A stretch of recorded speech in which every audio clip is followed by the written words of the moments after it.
Casey Means, thank you so much for being here. Welcome to Let's Be Honest. I'm so happy to be here. I am so excited. So you're at the forefront of this incredible movement right now. And it's been so fun and exciting for me to watch because I'm actually most passionate about health. Yeah.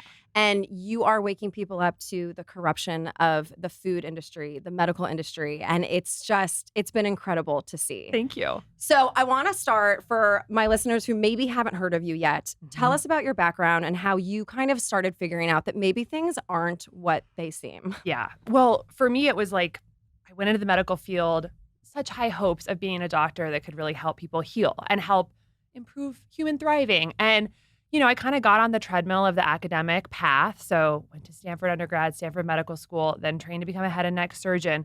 And I'm like over a decade into this path. And I'm, you're so heads down. You're just like working. And I kind of look up around me. I'm like just about to turn 30. I'm in my 5th year of surgical training. And I'm like, kind of popped up from everything and was just really realizing like something's really broken about our system. Something's not working.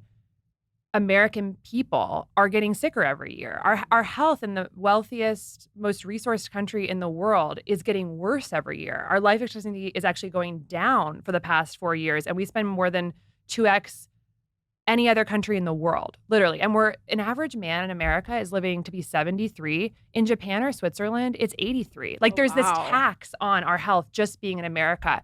So I'm kind of deep into my surgical training, but also noticing these really bad trends in health. And I couldn't shake that. So that started a journey for me of really exploring like, what's going on? Why are we actually so sick? Why is it getting worse? Why is the spending and the access to healthcare not solving it? And then really looking at my own practice as an ear, nose, and throat head and neck surgeon, like all the conditions I was treating were super like inflammatory in nature. So it's sinusitis, thyroiditis, laryngitis, otitis, parotitis. Itis means inflammation in medicine. And I was like, whoa, all these conditions I'm treating and operating on are inflammatory.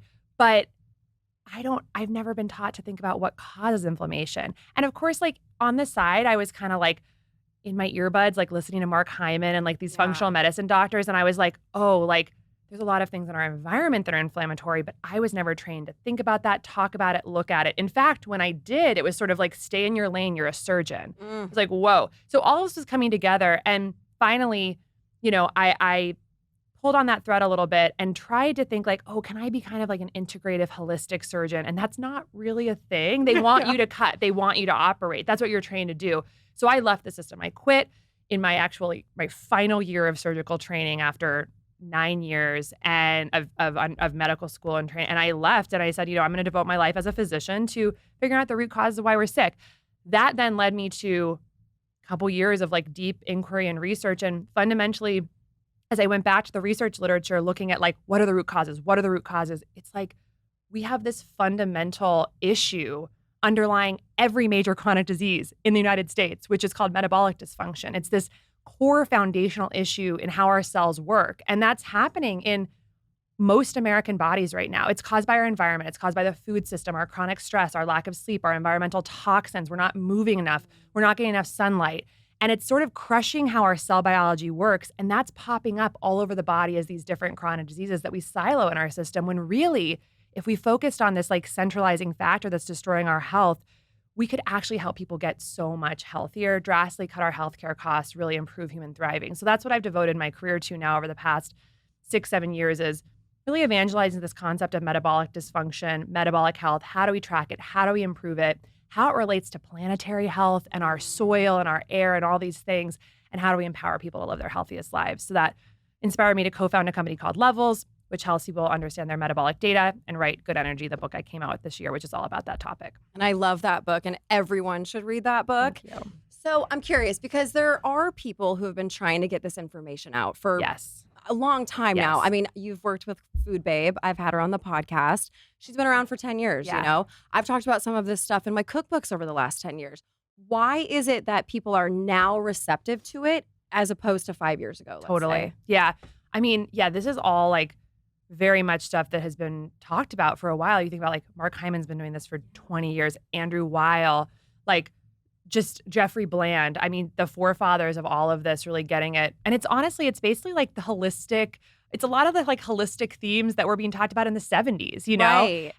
And now we're just sort of understanding more of the science to back it all up. I think there's a moment right now where there's two things happening, I think. One, the health stats are getting so bad that it's almost like everyone has a touch point with chronic disease now, either in ourselves or in our parents or children. And so it's sort of like, wait, I remember a time when I was younger when like not everyone around me was sick. Like I know kids who have chronic issues. I know so many girls our age who have chronic issues, whether it's infertility, depression, anxiety, acne, whatever, MS, fibromyalgia, migraines. There's so much happening even in our age group. And then, of course, the older folks who are like all seem to have these chronic issues starting at like 50 and then leading to this sad decline. So one, it's just so pervasive. You see cancer rates like, like a lot of people now know a young person with early onset cancer. So it's kind of starting to click that like, this is not just normal aging. Right. And then two, I think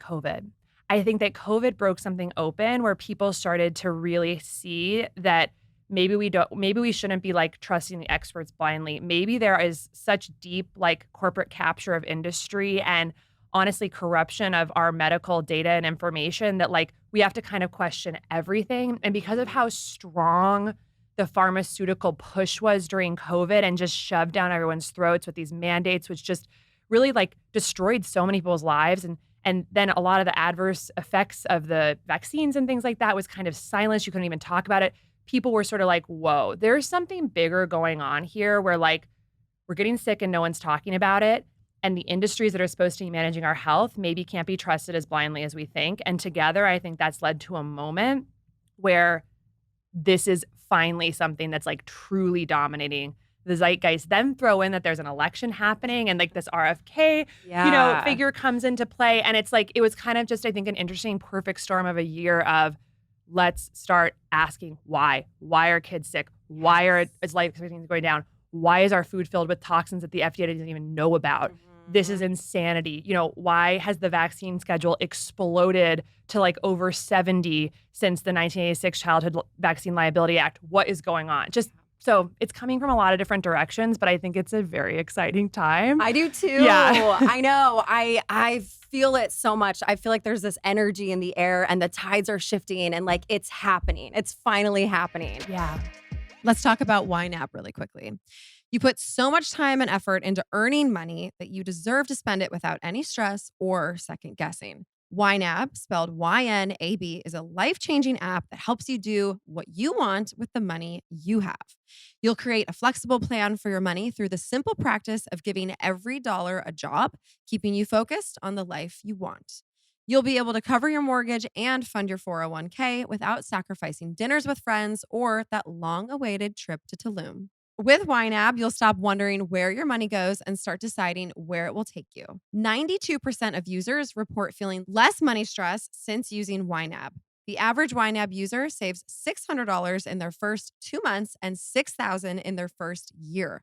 Life is short. Spend it with YNAB. I think you guys know, but I've been doing a lot of renovations to my new house and I'm just getting started. So I've been paying extra close attention to where every dollar is going. And that's just who I am. I think from day one, I've just been extremely organized and I love tracking my money, seeing where everything is going. But after my podcast tour, which hopefully I'm going to see all of you guys on, I am going to be taking a trip. So I'm trying to figure out where to go, what my budget is. And again, it's just so nice having everything so clearly laid out for you that there's no gray area. And guys, listeners of Let's Be Honest can claim an exclusive 3-month free trial with no credit card required at www.ynab.com/honest. Again, that is spelled YNAB. I want to tell you guys about a brand called O Positive. It is a women's health company, and they offer a range of symptom-targeting supplements that support women at every stage of life, from their first period to well beyond their last. They have best-selling women's health products at Target and on Amazon.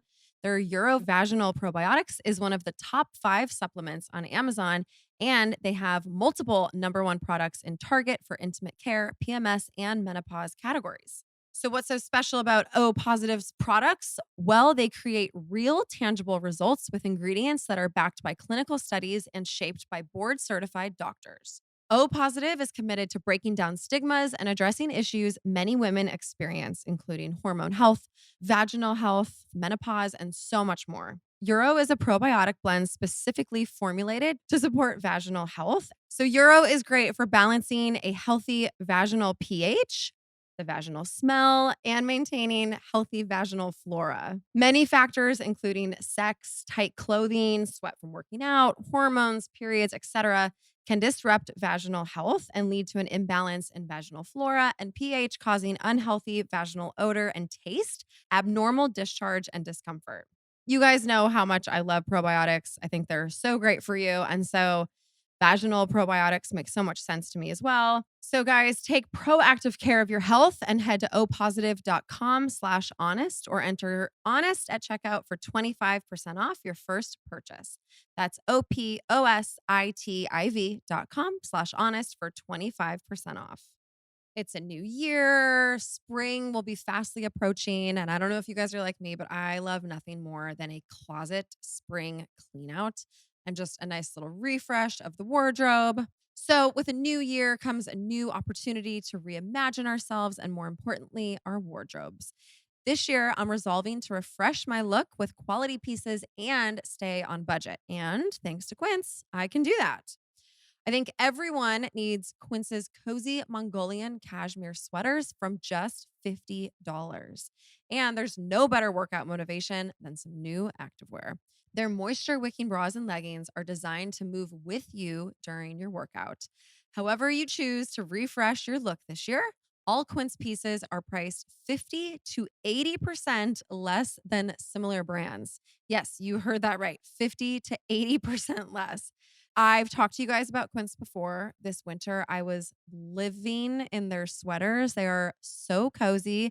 I actually got a ton of really nice cashmere socks too.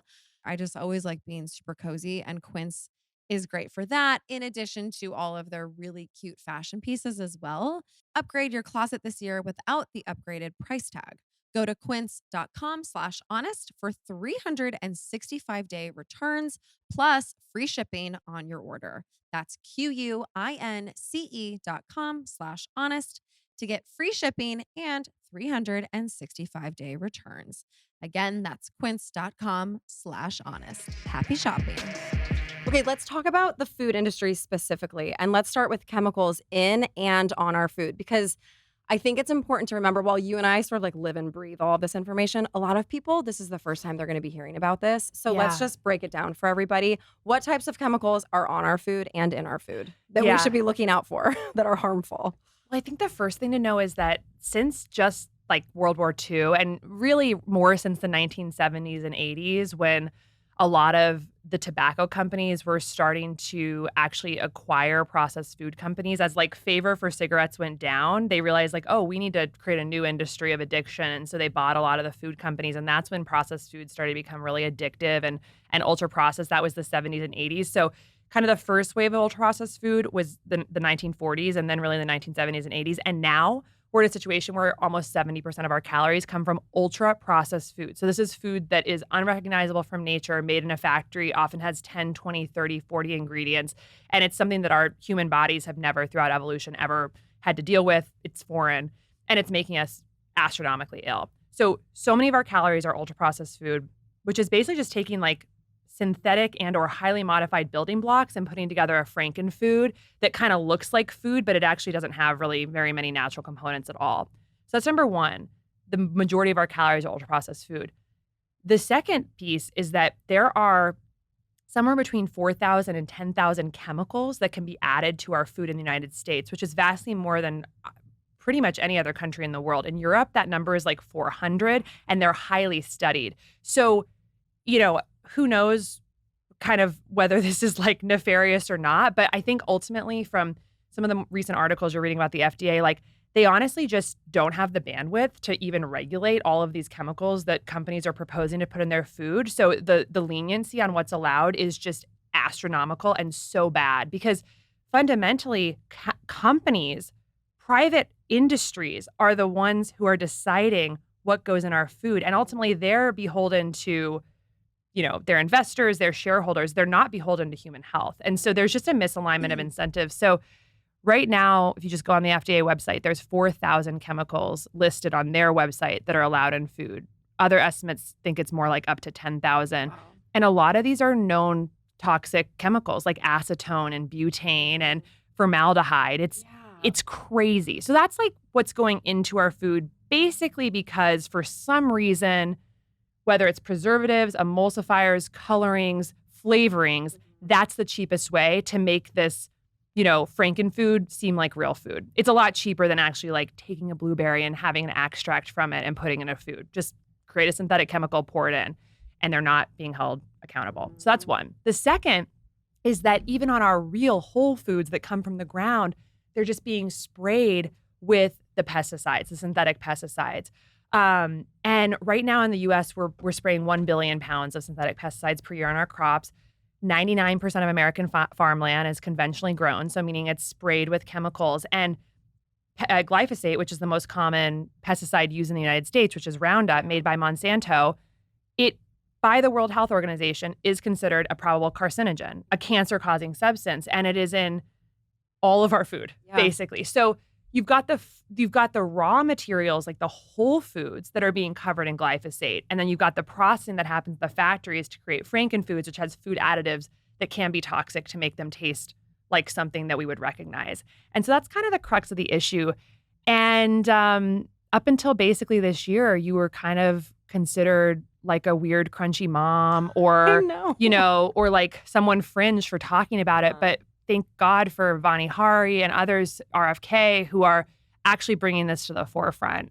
It's really, really important because we eat 2 to 3 pounds of food per day. And food is actually the molecular building block that makes up our bodies. Like what I'm so awe-inspired by food because, people think that like our body is the body we have and we kind of have it throughout our whole lifetime. But in reality, like our body's turning over every single day. We actually like re-3D print cells every single day throughout our lifetime. And like 600 billion cells die and are reborn every day, a huge amount of cells. And you're re-3D printing that with food. And so we need, obviously, good quality building blocks to keep building a functional, healthy body because structure turns into function.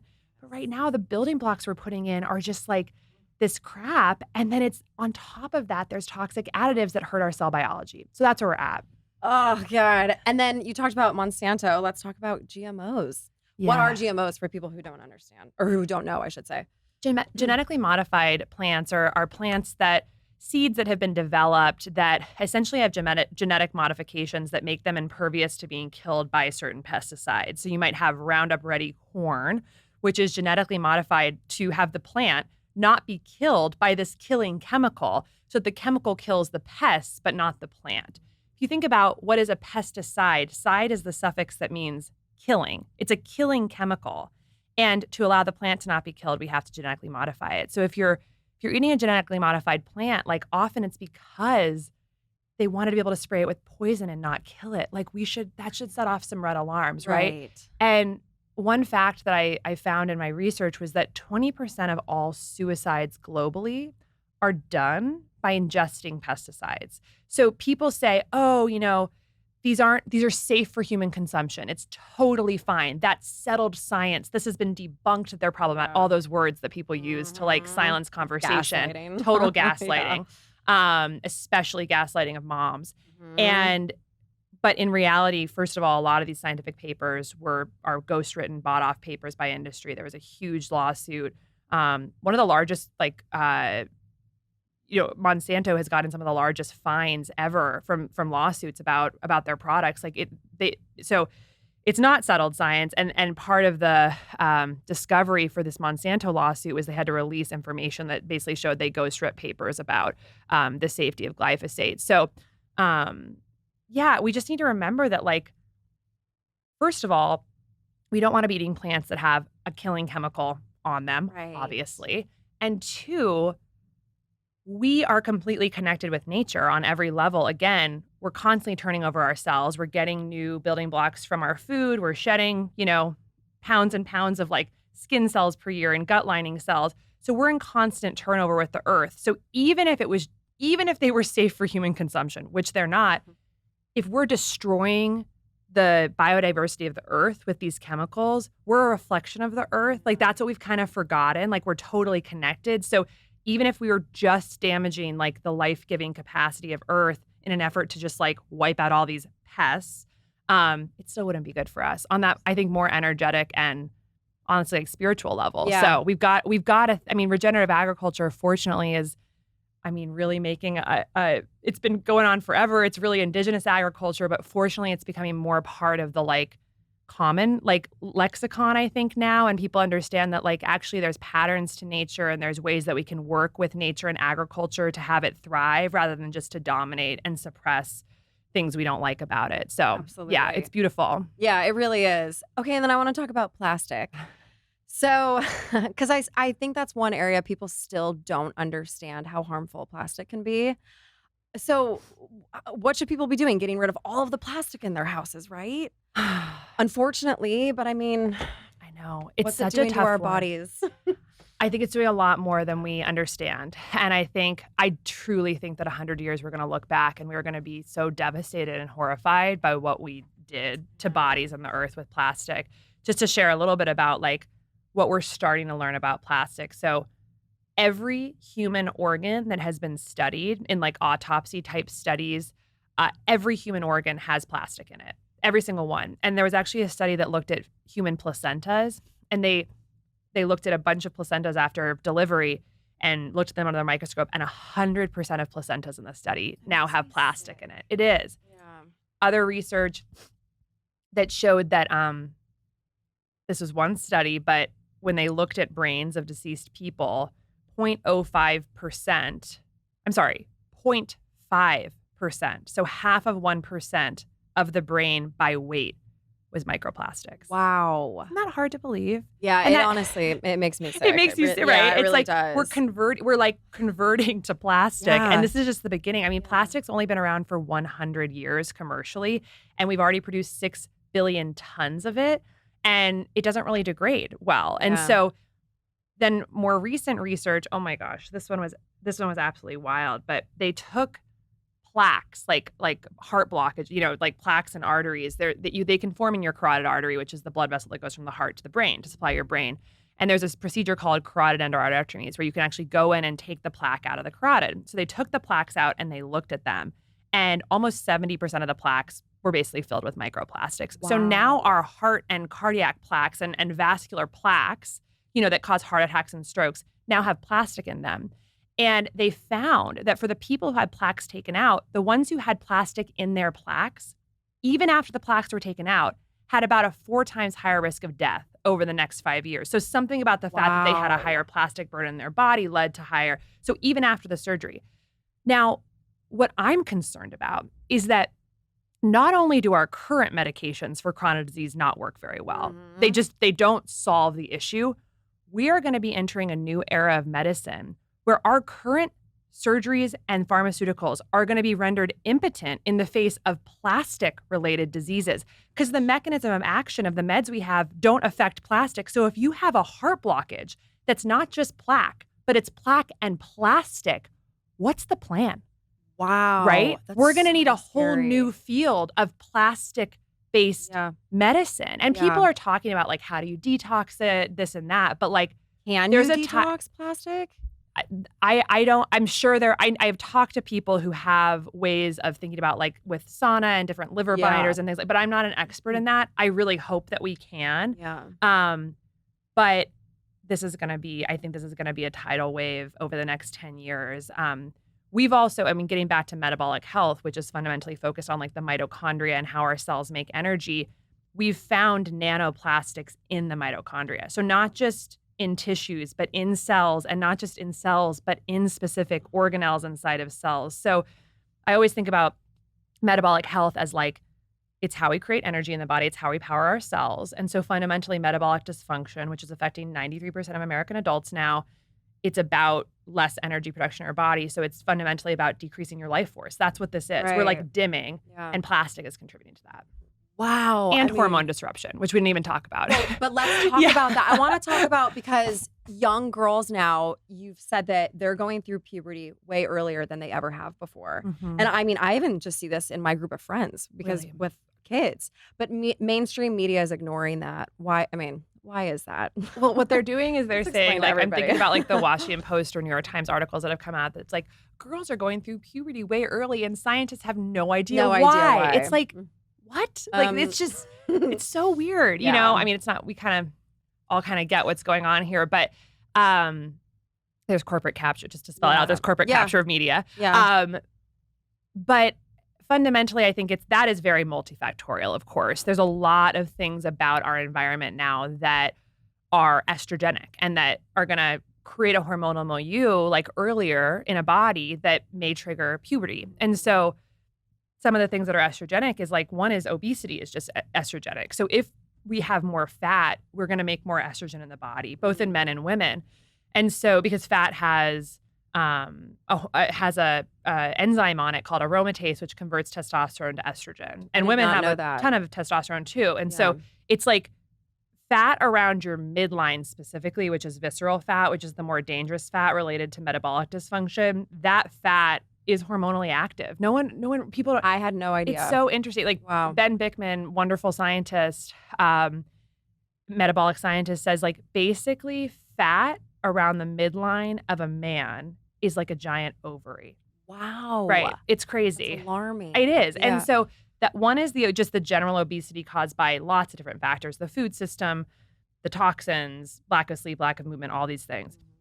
Then you've got the chemicals, many of which are actually estrogenic. So the chemical itself, like a microplastic, a phthalate or something like that, like a breakdown product of plastic, or other chemicals, even some pesticides like atrazine, can actually bind to or modulate our hormone receptors. So normally, like, estrogen should bind to a hormone receptor on a cell and then cause an intracellular cascade that may do something like initiate puberty.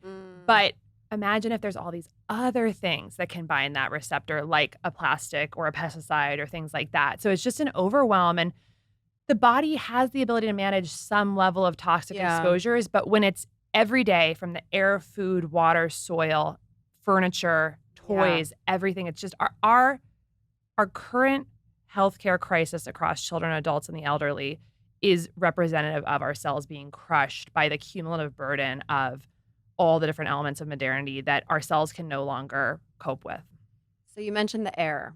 Yeah. And so, what are your thoughts on chemtrails? You know, the honest truth is, like, I don't know. Obviously, I don't know anything more than you know, because I think it's like, it's just, we just don't know. That's the problem. I think it's very strange that now anywhere you go in the United States, there's streaks of white sort of geometric patterns all over the sky. It's so strange. I mean, LA is literally, it's like a hatched pattern on the sky every day when we go outside. What I do know is that there is a White House report that I've read, and everyone should go and look at it. But it's literally from the office of the White House. It's a PDF that you can download, and they talk about this concept of stratospheric aerosolized injection, SAI. Have you heard about this? A little bit. Yeah. So it's very public knowledge. This is not like conspiracy at all, where you can aerosolize things like metals, heavy metals and stuff into the sky to reflect solar beams to help theoretically mitigate climate change. And there's other ways of doing it too, like these techniques called cloud brightening, and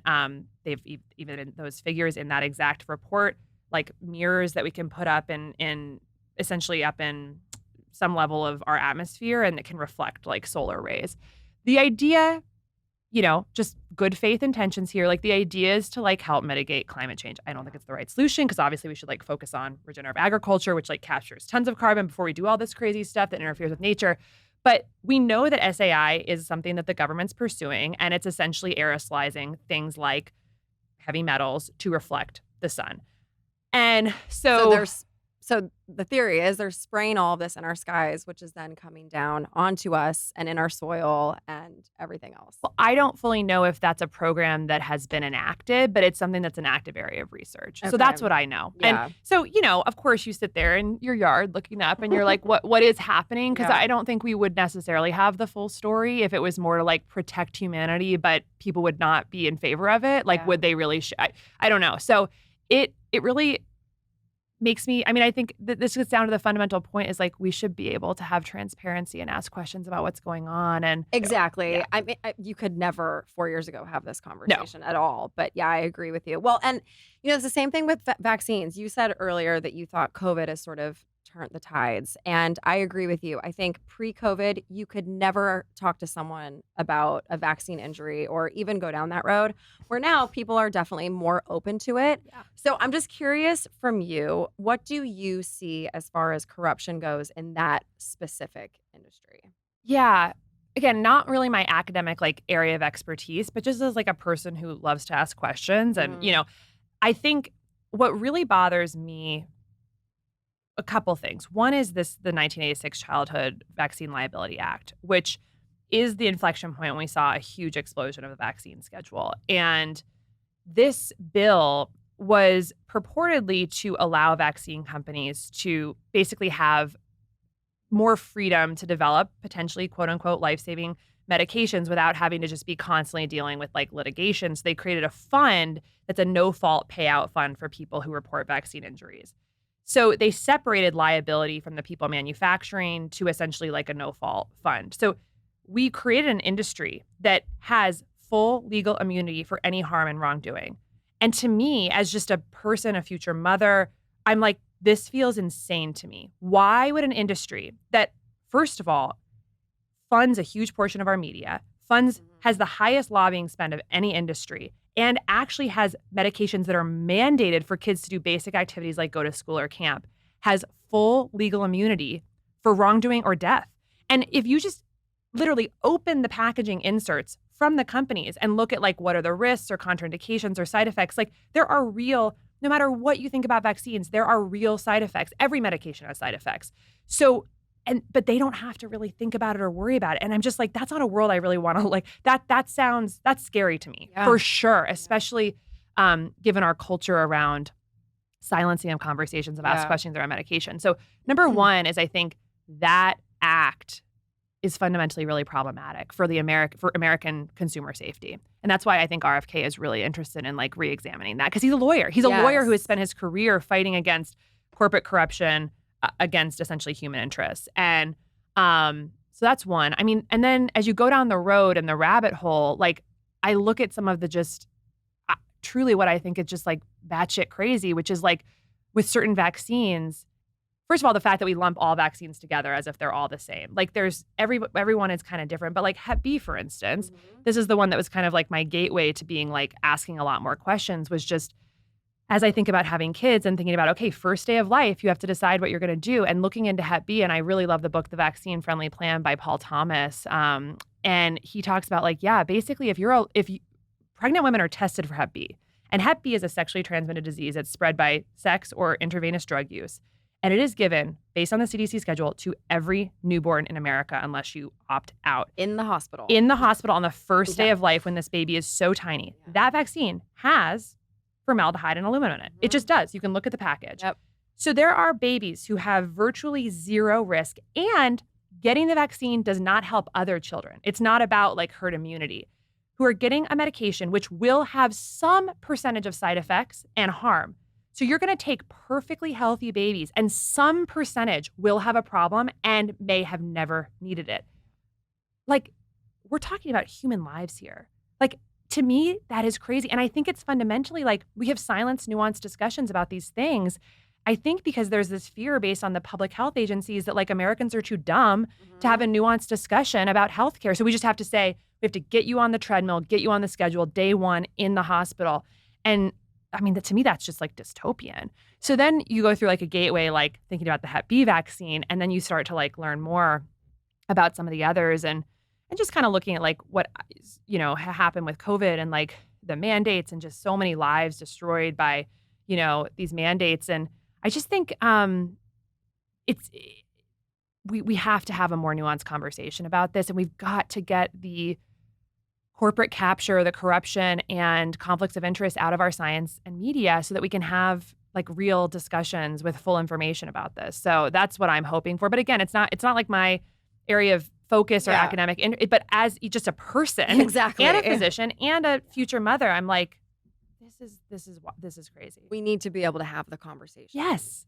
And explain to everyone, and you touched on this earlier too, but why these studies that they're putting out there are not what they seem to be. just generally in Yeah, well, scientific. the vaccine companies, also the food industry, all of these studies, how they're swayed a little bit. You know, the corruption behind these studies that they're putting out there. Yeah. I mean, so unfortunately, there's just a lot of money from industry going into our scientific research, which I just think people don't really understand. Like I don't when we either. see a scientific study, you're kind of like, this is clean. This is Yep. science. You know, this is unbiased. But unfortunately, it's just not. There was a research, probe that kind of came out that showed that at the NIH, so a taxpayer-funded industry or a taxpayer-funded entity, there were 8,000 major conflicts of interest with NIH researchers between 2012 and 2024. So we have it's not like 10, 20, it's like 8,000 and not minor, major conflicts of interest. And so and what that means is that these researchers are also getting paid by industry. So we're paying for them, but so is industry. So who's the customer? And there have been studies that show when industry funds a paper, it very much skews the outcomes, whether or not it's intentional or, I always try to assume good intent. Is that scientists being bribed? Probably not. But You're a better person than me. relationships are influential. You Yeah. know, when you think about even having a relationship with a company and their executives and you think they're doing good stuff and you kind of buy into that they're helping feed the global population with their ultra processed food. And so and they're going to do unbiased funding to your research and you're just going to study how their protein shake works. It's all of a sudden you're so deep in a relationship that maybe it impacts on some subconscious level, how you design the study or what outcomes you're looking for. So I think a lot of it's probably really insidious, but the fact is there's huge money going to fund scientists from industry. And we know that when industry funds papers, it does skew outcomes. I don't have the exact stat, it's in my book, but it was something like when sugar-sweetened beverage studies about the health effects of sugar-sweetened beverages like soda, when industry funds a paper, it's 92% showed no harm from sugar-sweetened beverages. But when it's an unbiased research group, 86% showed harm. Yeah. So it's that type of thing. Yeah. And I think we have to get this unfettered, money flow from these huge multinational corporations to our scientists who are doing research. I think that's a big part of it. Get the conflicts of interest out and then produce clean, uncompromised research so we can make good health decisions. Exactly. It's that simple. It's that simple. Yeah, I know. That's the thing. It could be very simple. Yeah. I'm so excited to talk to you guys about Nutrafol. If you follow me on Instagram, you've definitely seen me talk about them there as well, and for very good reason. I've been taking Nutrafol for about a year now, and I have noticed such a difference in my hair journey. Initially, I started taking Nutrafol because I was trying to grow out some layers. Long story short, I had a lot of breakage a couple years ago, and it was really driving me crazy. And initially, length was not necessarily a goal of mine, but now that my hair has been growing a lot, I'm actually loving it, and I'm just going to keep the party going. I don't know how long I'm going to grow my hair, but I'm definitely enjoying it. I've talked to all of my friends about Nutrafol. I've turned on so many of my friends to it as well because Nutrafol is the #1 dermatologist recommended hair growth supplement trusted by over 1 million people. See thicker, stronger, faster growing hair with less shedding in just 3 to 6 months with Nutrafol. Definitely check them out if you have not. Start your hair growth journey with Nutrafol. And for a limited time, Nutrafol is offering my listeners $10 off your first month's subscription and free shipping when you go to Nutrafol.com and enter the promo code HONEST. Find out why over 4,500 healthcare professionals and stylists recommend Nutrafol for healthier hair.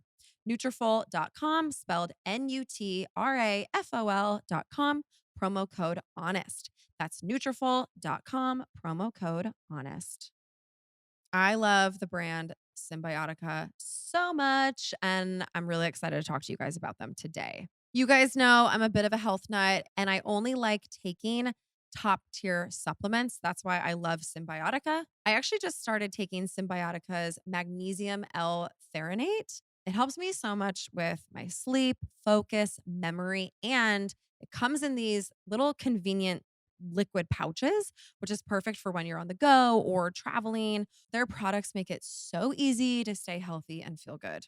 Also, I know with liquid supplements, sometimes the flavor can be a little wonky, but another reason I love Symbiotica is because they have so many delicious flavors. The magnesium has this vanilla cream flavor that is honestly, it's like dessert. It's so good. I love it.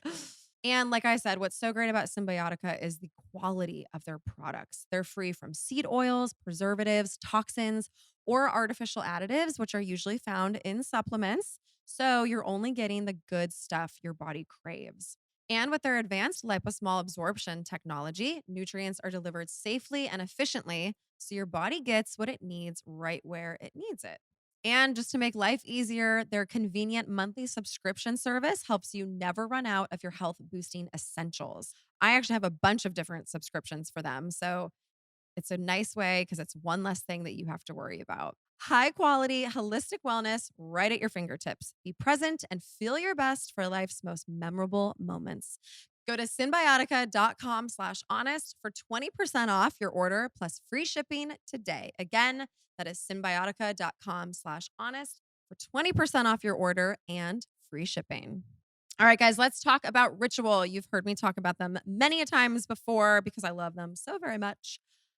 It seems like everything is connected to your gut microbiome. Well, the fact is, we're learning so much about how the gut microbiome is key to our mental health, immunity, and of course, digestion. If you're looking for digestive support, Ritual has got your back, or rather, your biome, with Symbiotic Plus, a 3-in-1 supplement of clinically studied pre, pro, and postbiotics to support a balanced gut microbiome with daily use. You guys know that I absolutely love probiotics, and I love that this has pre, post, and probiotics. I've been taking Ritual's Symbiotic Plus for months now. I take it first thing when I wake up, and I've been feeling really great. I don't have any bloat, and I honestly think too that when your gut is really healthy, you can see it in your skin and your hair and your nails. Ritual's Symbiotic Plus is designed with a delayed release capsule to help reach the colon, not the stomach, an ideal place, obviously, for probiotics to survive and grow. Vegan friendly and formulated without GMOs, major allergens, animal products, shady fillers, and artificial colors. So, guys, get your gut going. Support a balanced gut microbiome with Ritual's Symbiotic Plus. Get 25% off your first month at ritual.com/behonest. That's ritual.com/behonest for 25% off your first month. Let's talk about sleep because we know now how important sleep is to everyone's overall health. And so if someone is a bad sleeper, what can they be doing in their daily lives to get off of potentially sleeping pills or gummies or whatever it is that they need to help them sleep? Yeah. Sleep is so critical, as we know now. We not only need to get enough sleep, which is really like everyone's a little different. Women need more, likely a little bit more. But the epidemiologic research shows that like for optimal metabolic health, somewhere in that 7 to 8 hour range is optimal. And actually it's sort of a U-shaped curve. So too little or too much sleep actually has a negative impact on health. I know, which I did not know that. Kind of a bummer because I like love sleeping in. But it's like I kind of now cut myself off a little more. Like, okay, if I'm gonna go above like 9, like I'll set an alarm because I can sleep. Like I can, So that 7 to 8, I know based on using Oura Ring and Fitbit over the years that if I just go through like a month-long period where I'm not setting an alarm, which is like such a luxury if that happens every once in a while, like in between big projects, I end up after like 2 weeks waking up after 7 hours and 30 minutes of sleep every single day. Wow. So I'm like, I think that's my need, and everyone should kind of figure that out for themselves. But so we need to have good quantity of sleep, good quality of sleep, and good consistency of sleep. All 3 of those have been independently shown to impact our health outcomes. So quantity is, of course, just how much the number is.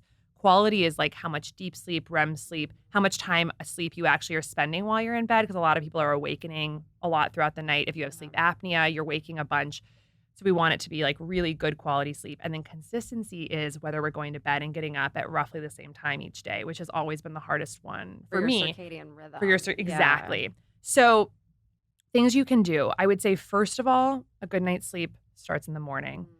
We need to be going outside and seeing sunlight first thing in the morning. It's really, really critical. And the reason for that is because our body actually knows when to be awake and when to sleep. But the way that it knows is by whether it's getting photons from the sun, hitting our retina and turning on activating this part of the brain called the suprachiasmatic nucleus, which then tells the whole body it's morning. It's time to do all this morning stuff for the day. Like we're starting the day. And then when the photons go away, which is nighttime, right? Like after sunset, we need to be showing our eyes like it's dark. So the body knows, let's start the nighttime program, like melatonin secretion and winding down different metabolic processes. That sounds so obvious when I say it. Right. But if you think about it, it's the opposite of how we're living. Yeah. What we're doing is that we get up and now that a lot of us are working from home, I think many people may never actually go outside unless they're walking to their car, which is like 15 seconds, and then walking from their car into a building, another 15 seconds, and not actually spending like a full 15 minutes or a half hour outside, maybe until lunch if they eat outside. Like that's so no photons. Like literally the energetic signal to tell your body it is daytime, we are not getting it. The average American spends 94% of their time indoors or in a car now. So we're not getting the light energy that tells our body it's daytime. Then on the flip side, it's nighttime where we actually need the absence of that light energy to tell our body to secrete melatonin and to get towards sleep. And we're blasting our eyes with our screens. Right. We have the lights on at home. We have the big fluorescent overhead lights. We've got our phones. We've got our computers. We've got our TVs. So we are sending our bodies into mass circadian confusion. Wow. And that's fundamentally a key root cause of sleep disturbances. And a lot of it, I mean, obviously sleep disturbances are nuanced, but the biggest one would be tell your body when it's daytime, tell your body when it's nighttime. Your body knows based on how you expose it to light. The end. It's not that complicated. So what I tell people is like, if the average person is spending maybe like an hour total throughout the day outside, try and up that to like 5 hours, 6 hours, and front load it, especially in the front of the day. And that means looking at all the activities that you do each day, cooking, chopping vegetables, I don't know, picking your kids up from school, catching up with your partner, checking the mail, whatever. Think about the things you do, writing, emailing, and move a bunch of them outside. Okay. You can do that, right? Yeah. Like maybe it means instead of driving to school, you end up doing the e-bike or the bike to school with your kids. Maybe it's you check your mail outside. Like you always open your mail at a table outside.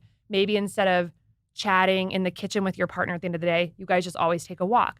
Maybe it's that you get you sit outside and check your emails or do your work, whatever, or do a walking meeting instead of indoor meeting. So I know it sounds a little basic, but it's like we have to get creative to essentially overcome our cultural programming and norms in order to give our cells the basic things they need to function properly so we can do things like sleep and have good metabolism. Yeah. It's like we got to get creative and we got to look a little weird doing it probably. And like ultimately it's fine. So I have an outdoor standing desk. I literally take a little treadmill walking pad outside every day and I set it up and I plug it in. It takes me like 5 minutes, but like I will try to do a lot of my administrative tasks like outdoors basically on a little. It's so fun. And I look like a crazy, I look whatever. It doesn't matter. So there's that. And then I think the other things for sleep that I think are high yield, obviously not blasting your eyes with like blue light from our screens in the few hours before bed, dimming the lights. Like basically once it's dinner time in our house, we dim all the lights and we do have a few like red light bulbs that we can turn over from our phone. And it's great. We get used to it. The bedroom, we only have like red light. So it's just, that's 10 minutes where we're not getting blasted. Put dimmers on your light switches if you can. And, obviously the relaxation techniques, like we're so caught up in the dopamine nation, as Dr. Ann Lemke talks about. Like we're so dopamine fueled in our culture through the sugar and the social media and the constant pings and everything that I think it's very hard for our brains to settle at night.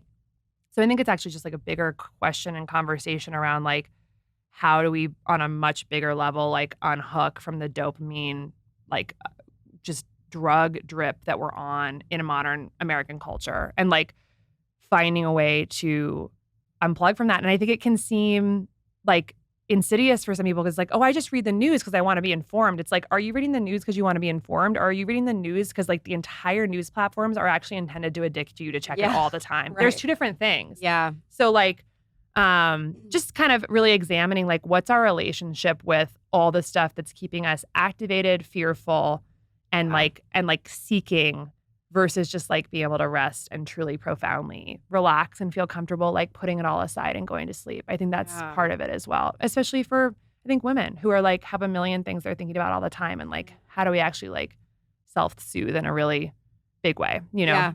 Yeah, those are great. And then of course tips. magnesium, L-theanine, all these. Like I take magnesium L-threonate every night, which crosses the blood-brain barrier. I take about 300 milligrams, and that's very calming. Okay. I think I have it in my bag right now. But and then L-theanine is one I take as well, which is relaxing. And I think those are sort of like a nighttime ritual for me, taking those. And then if I actually really am wired and can't sleep, like for me, like chamomile, valerian root, GABA, those are kind of more my bigger guns if I like need to like really get a good night's sleep. Okay, so, that's good to know. Yeah. Okay, and then I'm really curious what your morning routine is like. Now that we're talking about this.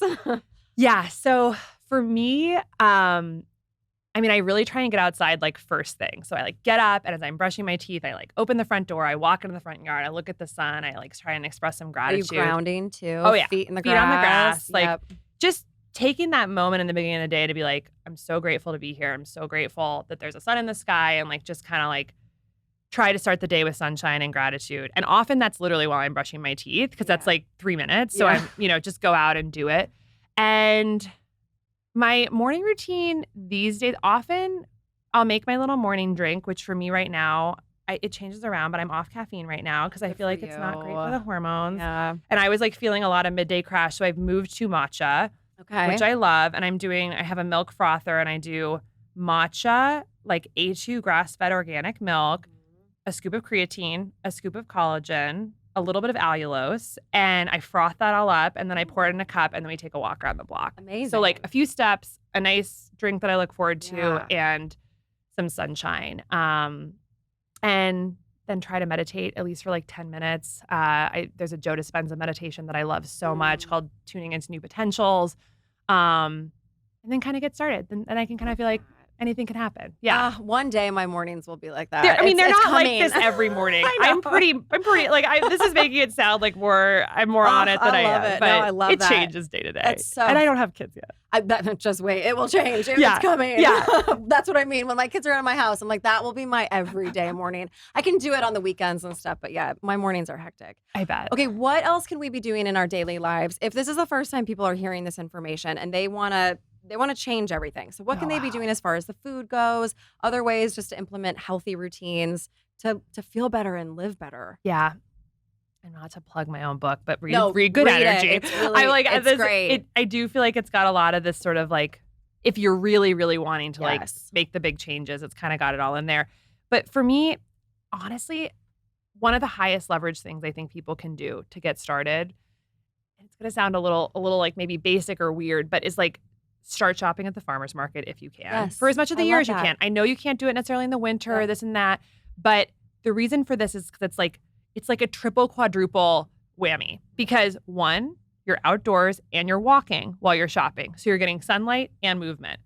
Two, you're connecting with the people who grow your food, or at least work on the farms that grow the food. And therefore, you are starting to build a connection to your food, which I don't have peer-reviewed data to back this up, but I think it's profoundly important for our health. Our food is what becomes us. It's what becomes our cells. And we are so disconnected from where it comes from, how it's made. And I think that's hurting us because food becomes ourselves. If we're disconnected, because it becomes our cells, if we're disconnected from it, we are disconnected from ourselves. And I think that I feel that, and it will be impossible to ever study that. Yeah. But I think it's true. I agree. Talk to farmers, understand what they're doing to manage their fields. What you also get is when you start talking to farmers and understanding what they put on their food for pests, whether they're using synthetic pesticides or other practices, you can avoid a huge amount of the toxic burden by just knowing that it doesn't have synthetic pesticides. Also, like a little hack is that a lot of farmers aren't organic certified because it's very expensive and bureaucratic to do so, but they're not using any synthetic pesticides. So their food will be cheaper, but still not have pesticides. So talk to them.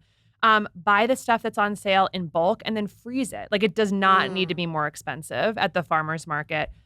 You're also going to get the food loose and not in plastic. So you're minimizing a ton of plastic exposure. Yeah. And of course, you're buying real food. So you're getting rid of all those chemicals that would be in ultra-processed food. So for me, I'm just like going once a week to the farmer's market, even if it takes you a little bit extra time, which I don't think it really does. Maybe you have to drive a little farther. Yeah. It is worth it. And lastly, when we're eating, we're essentially transferring information, molecular information, and building blocks from outside our body into our body. And to be healthy, we need the right stuff and we need a lot of it. Our food that we're eating from stores is depleted in nutrients. It's depleted in information because it's been traveling for so long. So the average piece of food in the United States travels 1,500 miles from soil to plate. Okay, and it's many days or weeks between when it was picked, i.e. when it died, and when it goes to your plate. Every day that a food is dead out of the soil, it doesn't have the metabolic energy to basically keep itself together. It's decomposing in a sense. And so the nutrients are actually getting depleted. So one of the other benefits of buying locally from a farmer is that you're getting peak nutrients, which means peak information for your cells. So a point that I just so hope to get across to people is like, you could look at 2 apples, like one from the supermarket that's got wax on it, has been out of the soil for 4 weeks, and one that was picked yesterday. And even though they both look like apples, they're totally different molecular information for your body. And we got to start seeing with those glasses and realizing that, like, in a sense, that organic regenerative apple may actually be cheaper in the long run because it's like way more molecular information. Yes. So once you reframe a little bit, I think it just pushes you to kind of like make the little extra effort because it does matter. So more local, clean food, not in plastic, less ultra-processed food. I think when people start to do that, I'm really seeing the awe and the amazing like gift from God that is real, whole, beautiful food. A lot falls into place, and then our sleep gets easier and we feel more energy to work out and walk. That's the other one I would also say, like, lowest hanging fruit, start walking more. Okay. Like, there's been fascinating data on walking. It's like if walking were a pill, it would be the most effective pill in human history. Yeah. Like I love that kind of statement because it's true. The average older American is walking 3,400 steps per day, which is basically like less than 2 miles. And amazing research in top journals like New England Journal of Medicine, Journal of American Medical Association has showed that just getting above 7,000 steps per day compared to like the average of 3,400 will slash our risk for premature mortality by 50%, Alzheimer's by 50%, Wow. obesity by 50%, cancer by like 50%. Oh my gosh. It cuts every disease. It's associated with a reduction in so many diseases. So just, I think actually doing the wearables for at least a short period of time to know what your baseline is and what a day looks like that's 7, 10, 12,000 steps, and then just really make that a non-negotiable. When our bodies are in motion throughout the day, whether it's walking or some other type of just low-grade physical activity, we're keeping our metabolic engines humming all day. That's a different physiologic reality than if we're like sitting all day and working out for 30 minutes or an hour. Our bodies are meant to be in motion from a cellular biology perspective for a lot of the day. And so we need to find a way in our modern seated world to reincorporate that. And the outcomes are like incredible and it's free and it doesn't feel like exercise. So a lot of walking. Okay, those are really good tips. I go to the farmer's market every Saturday when I'm in town. I look forward to it. I love it. So I've never actually heard someone give that tip, and that's honestly the best tip to do. You have said that you feel this on a spiritual level, and that resonates with me so much. I really feel that, and good always outweighs evil. And so you are a large part of that. And so I just really appreciate you being here, spreading all this information. You are helping so many people. And so I'm so honored that you're here. Tell everyone where they can find you and also where they can get your book, because you guys, you do want to read this book, trust me. The best place to see all my stuff is caseymeans.com. And a big focus of actually what I'm doing now is writing my newsletter that comes out every Tuesday. And I basically just like wax poetic about whatever thing I'm thinking about that week. And so it's very meaty. And I would just encourage people to sign up for that on my website. And then my book is just everywhere books are sold: Amazon, small bookstores, Barnes & Noble. It's now at Target, which is awesome. So all over the place. Yeah. And that's called Good Energy. Yes. Yeah. Casey, thank you so much for being here. Kristin. Thanks.